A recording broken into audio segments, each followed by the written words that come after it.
চলতে পারছি না দাদা। শিকার করতে করতে আমার কি করে জল পিপাসা পেয়েছে। যেমন করে হোক তুমি আমাকে একটু জল এনে দাও না দাদা।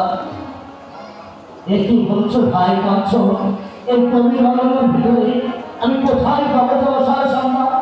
ভাই কাঁদছ, আর কিছু যদি এগিয়ে চলো, দেখি তোমার সারা কোনো সম্মান পাই কি না।